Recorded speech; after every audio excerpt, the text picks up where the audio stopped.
Hi friends, మనము ఒక విషయం గురించి మాట్లాడుకుంటాం. ఏంటిదంటే, చాలామంది మేము ముసలి వాళ్ళం అయిపోయినాము, వృద్ధులం అయిపోయినామని చాలా బాధపడుతూ ఉంటారు. ఫ్రెండ్స్, అస్సలు బాధపడకూడదు. వృద్ధులు కాదు, మీరు యుక్త వయస్కులు అని మనము మనసులో అనుకోవాలి. భవబంధాల నుండి బయటపడినటువంటి విముక్తులం. ఎందుకంటే బరువు బాధ్యతలు, పిల్లలు అన్నిటి నుంచి. కాబట్టి 60 దాటితే అదృష్టవంతులం మనమే. జపానీస్ పుస్తకం ప్రకారం జపాన్లో డాక్టర్ వాడ 60 ఏళ్ళు పైబడిన వారిని వృద్ధులు అని కాకుండా అదృష్టవంతులు అని పిలవాలి అని సమర్థించాడట. అయితే డాక్టర్ వాడ 60 ఏళ్ళ వారికి సలహాలు ఇచ్చాడు. ఏమని ఇచ్చాడు?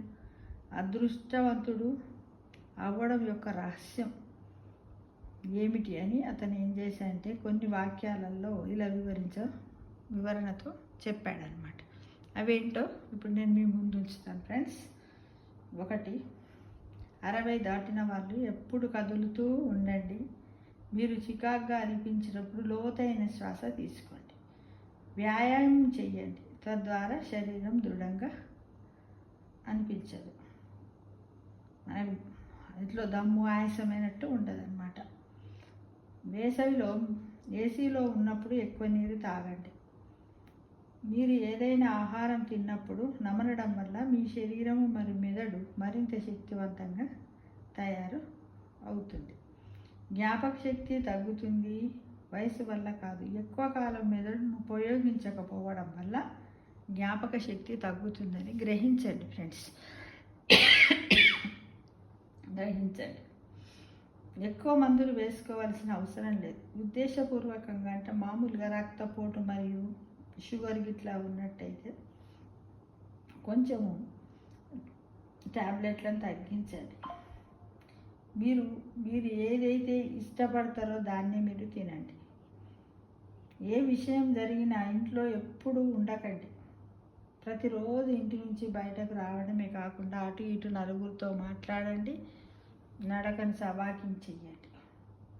మీకు కావలసినది తినండి, కానీ నియంత్రణలో ఉండాలి. అన్నిటినీ టేస్ట్ చేయండి, కానీ అతిగా తినకండి. అతిగా తింటే అనర్థదాయకం కదా. అతిగా తినకండి.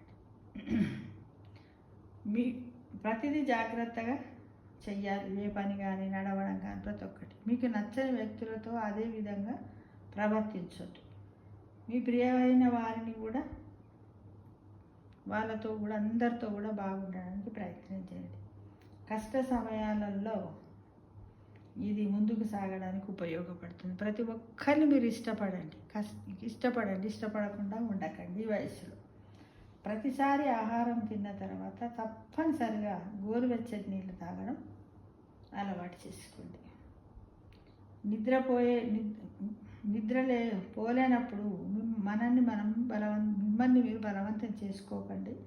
సంతోషకరమైన పనులను చెయ్యండి. మెదడు ఉత్తేజపరిచే పనులను చెయ్యండి.